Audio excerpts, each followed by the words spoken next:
ये कहानी 1925 में हुई एक सच्ची घटना पर आधारित है। एक सुबह एंड्रिया नाम की एक औरत को खबर मिली कि उसके पिता के घर से गोली चलने की आवाज आई है। एंड्रिया और उसके पति जॉर्ज को यह खबर सुन के विश्वास ही नहीं हो रहा था। खबर मिलते ही वो दोनों उसके पिता के घर के लिए निकल गए। उसके पिता एक बहुत बड़े गवर्नमेंट मैंशन में रहते थे।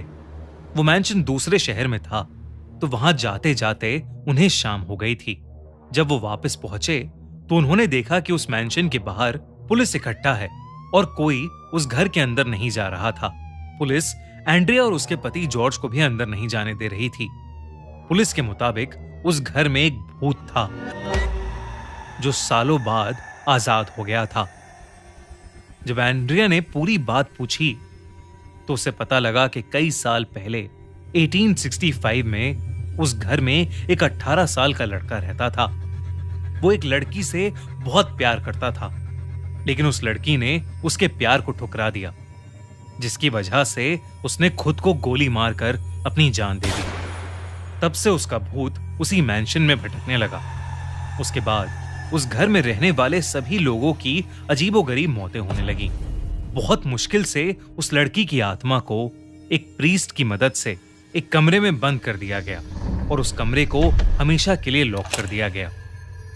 लेकिन एंड्रिया के पिता, जिन्होंने हाल ही में उस मैंशन को खरीदा था, इन सब में नहीं मानते थे और उन्होंने उस घर को रेनोवेट कराने के चक्कर में उस कमरे का लॉक तोड़वाकर उसे खुलवा दिया और उस लड़के की भयानक आत्मा को आजाद कर दिया।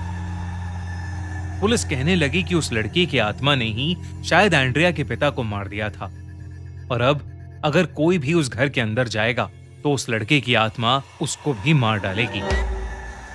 पुलिस की ऐसी अंधविश्वासी बात को सुनते ही एंड्रिया और जॉर्ज दोनों ही बहुत गुस्से में आ गए और उन्होंने खुद अंदर जाने का फैसला किया। वो घर के अंदर गए, पर अपने पिता के कमरे में पहुंचते ही एंड्रिया फूट फूट कर रोने लगी, क्योंकि उसने वहां जमीन पर अपने पिता की लाश पड़ी देखी, जिनके सर पर एक गोली का निशान था। एंड्रिया ने जब आसपास देखा तो उसे जॉर्ज कहीं नहीं दिखा। वो जॉर्ज को वहां न पाकर और ज्यादा घबरा गई। वो अपने पति जॉर्ज को चिल्लाकर बुलाने लगी, पर उसको कोई जवाब नहीं मिला। उस समय एंड्रिया को कुछ समझ नहीं आ रहा था कि वो क्या करे और वो डरी हुई वहीं खड़ी अपने पति को बुलाए जा रही थी कि तभी उसे एक अनजान इंसान की रोने की आवाज आई और फिर उसे अपने पति के रोने की आवाज आई। एंड्रिया भागकर अपने पति की आवाज के पीछे जा ही रही थी जब उसे फिर से गोली चलने की आवाज आई। एंड्रिया भागकर उस कमरे में पहुंची, पर वहां पहुंचकर उसके होश उड़ गए। वहां पर उसे जॉर्ज की लाश मिली, जिसके सर पर भी गोली के निशान थे और उसकी लाश के पास वही बंदूक पड़ी थी जो कुछ देर पहले उसके पिता के कमरे में उनकी लाश के पास पाई गई थी। तभी एंड्रिया को ऐसा लगा जैसे उसके कंधे पर किसी ने हाथ रखा। एंड्रिया को कोई पीछे से जकड़ने लगा। जब उसने गर्दन मोड़ के देखने की कोशिश की तो वहां उसे एक 18 साल का लड़का दिखा, जिसके सर पर ठीक उसके पिता और पति की तरह एक गोली का निशान था। लेकिन एंड्रिया के उसे देखते ही वो लड़का एंड्रिया की आंखों के सामने हवा में कहीं गायब हो गया। इतना सब होने के बाद भी किसी तरह हिम्मत करके एंड्रिया एक एक करके अपने पति और पिता की लाश को घर से बाहर लेकर आई। पर उस दिन के बाद से वो एकदम बदल गई और वो एकदम शांत हो गई। यहां तक कि अपने पिता और जॉर्ज के फ्यूनरल के दिन भी उसने ना ही जॉर्ज के पेरेंट्स की किसी बात का कोई जवाब दिया और ना ही अपने भाई का। वो सदमे में जा चुकी थी। सब उसके लिए बहुत परेशान थे, पर किसी को भी नहीं पता था कि एंड्रिया खुद कितनी घबराई हुई थी, क्योंकि उसके पिता और पति की मौत के बाद से उसे हर जगह उसी 18 साल के लड़के की आत्मा दिखाई दे रही थी।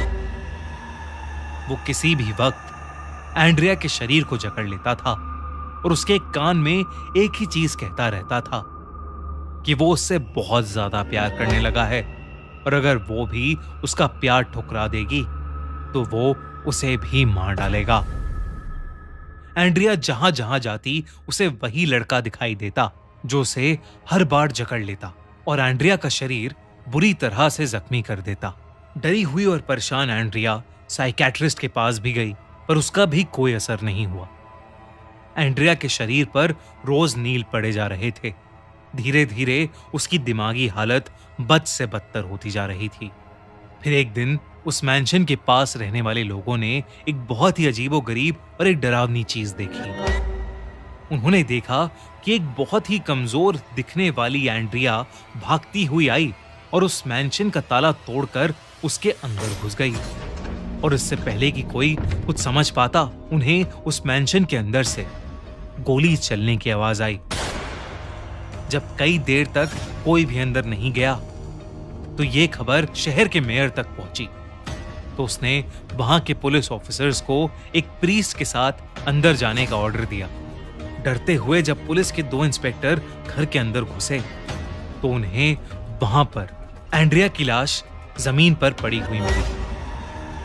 उसके सर पर भी गोली का निशान था और बगल में एक बंदूक पड़ी थी, जिसे देखकर उन्हें यकीन हो गया कि ये सब उसी 18 साल के लड़के की आत्मा का किया धरा है।